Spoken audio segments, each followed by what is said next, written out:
There we go. Hi everybody, Father LeRoy Scheierl here. Welcome to my third episode of what I call Cabin Fever Faith. And this one I'm entitling Quo Vadis, which in Latin means, where are you going? You know, there's an old story, apparently it's true, with St. Peter and Rome. And there was a huge persecution that had begun in Rome. And Peter was fleeing the city. And as he's walking out of the city, the outskirts, he sees Jesus, the risen Jesus, walking in the opposite direction. And Peter says, Quo Vadis, where are you going? And Jesus says, into the city to be crucified again. And you know, it's at that moment that Peter knew he had to turn around and face his fears with whatever the Lord might have in store. And I just want to read a quote from Pope Francis on his commentary on this apparently true story. At that moment, Peter understood that he had to follow the Lord with courage to the very end. But he also realized that he would never be alone on the journey.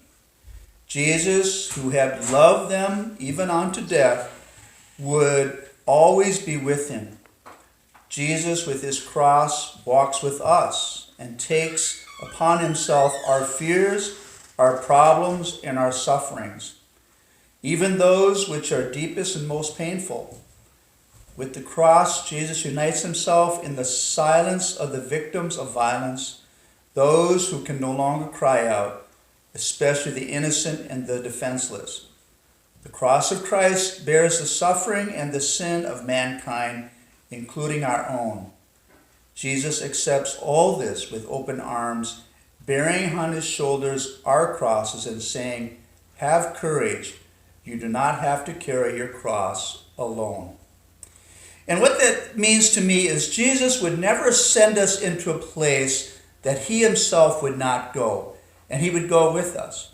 And as Pope Francis is saying here, we are never alone. So as we embark and in the midst of this Holy Week, and we prepare for Holy Thursday, Good Friday, Easter Sunday, it's good to remember that we are never alone. And whatever we endure. And we also walk with Jesus in those trying moments, right? From Holy Thursday to Easter Sunday, resurrection itself. So I pray for you as pray that you have a good Holy Week. And remember Quo Vadis, right? Where are you going? Where is Jesus going? And where should we go to? God bless, and until we see each other again. Thank you.